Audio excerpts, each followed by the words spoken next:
Practical Anarchy, A Guide to Self-Determination. Dicky. Acknowledgements. For proofreading and writing an excellent introduction, the wonderful Mark Sleigh. And if you want a humorous look at anarchy in action, get hold of his hilarious fiction books.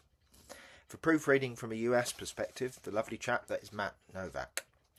For the wonderful drawings, Nigel Adams.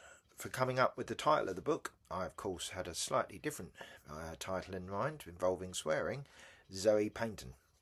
For inspiration, feedback and engaging debates, and in no particular order, Nigel Adams, Pox, Dan Wilson, Erica Rose, Patrick Baird Paddy, Stu Shotness, Jay Swales, Martin, Adam Thompson, Robin Sherwood, Russell the Captain, The Wandering Eye, Zoe and Ratty, Tom Davidson, Celtic Steve, Eon, Nick Hunt, Peter de Groot, Keon my stepson, and many other folk that have heard me harking on about these issues in pubs, festivals, sites and elsewhere.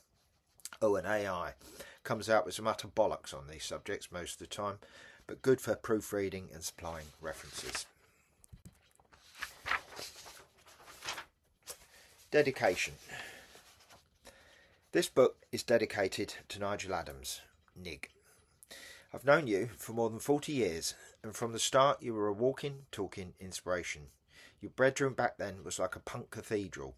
Slogans scrawled on every surface, images pasted together into raw manifestos that hit harder than any textbook. You were the one who shoved Feeding of the 5,000 into my hands, and I'll never forget staring at that sleeve in awe, while you explained the lyrics line by line, making sense of a world that didn't. Your art has always been fierce, unflinching, alive. Punk not just in style but in spirit. And your critiques of anarchy and politics, even when they cut sharp, have always been some of the best I've ever heard. We did fall out for about a year in our teens, though I can't even remember what over, probably something daft, but even that just proves the strength of it all. 40 years on, still mates, still arguing, still laughing. We both carried scars from childhood trauma, and we both went through the madness of addiction. Somehow we clawed our way through, each on our own messy fashion, and I like to think we came out with more honesty, if not always more answers. Survival itself is a kind of rebellion, and we both lived that truth. You put me in my first punk band, Premenstrual Tension, and threw me out again for not looking punk enough. Fair enough.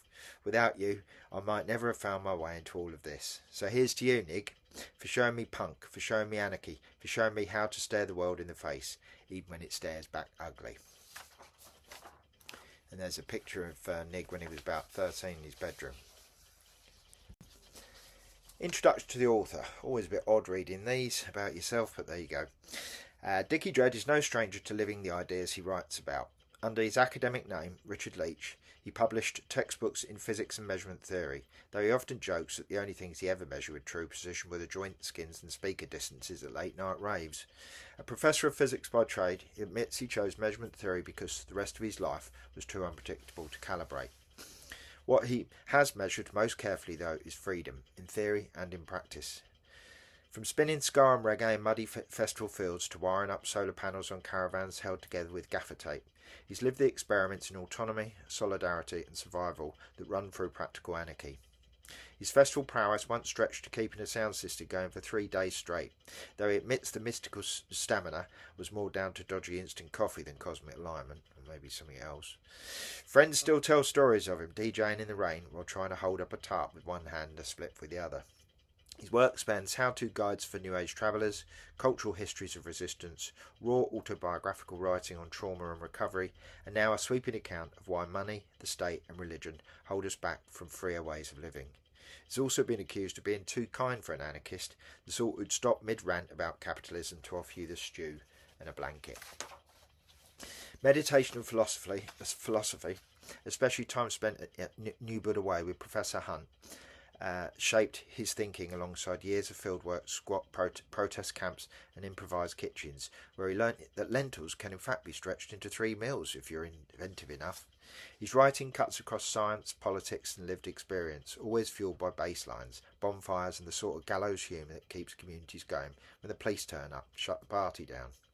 Dicky Dread's mission is to dig beneath the systems we take for granted and to show that alternatives are not utopias but lived possibilities. Practical anarchy is his call to take those glimpses of another world seriously, to turn them into reality. He still insists that laughter, Bad jokes and occasional chaos are essential tools in the revolution. After all, if you can't dance, or at least laugh at your mate falling over a guy rope, it probably isn't his kind of anarchy.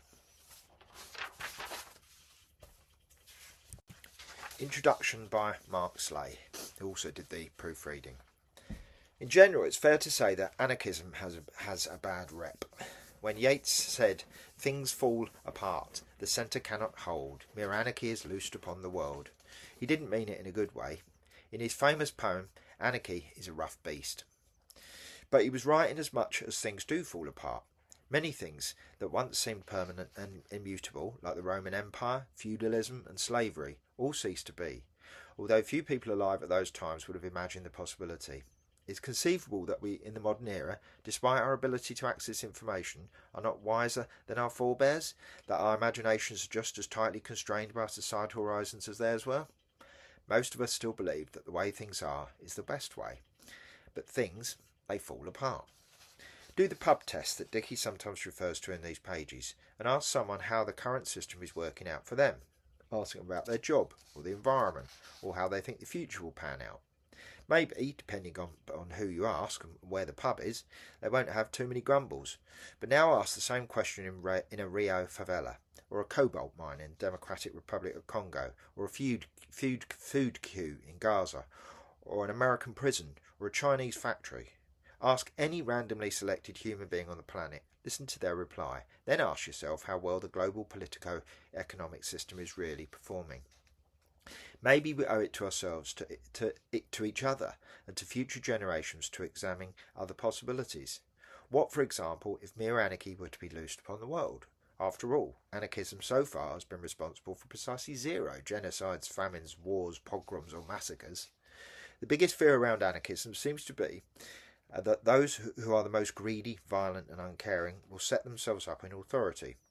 To which the obvious response is, that's not anarchism. In fact, it's pretty much the way things have been for the past few thousand years. If your worst nightmare is that we end up back where we started, might it not be worth dreaming of a society where people are not valued for being greedy, violent and uncaring in the first place, but rather for being free, creative and kind? How would that world look, and how could it come about? These are the questions that Dicky tries to answer.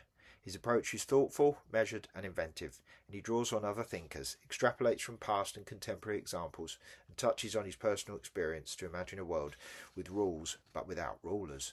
A place where we start from the premise that no baby is born evil, and where people either seek neither to be governed nor to govern others. A planet where in the words of H.G. Wells, people begotten of our wills and the substance of our bodies will stand upon the earth as one stands upon a footstool, and laugh and reach out their hands amidst the stars.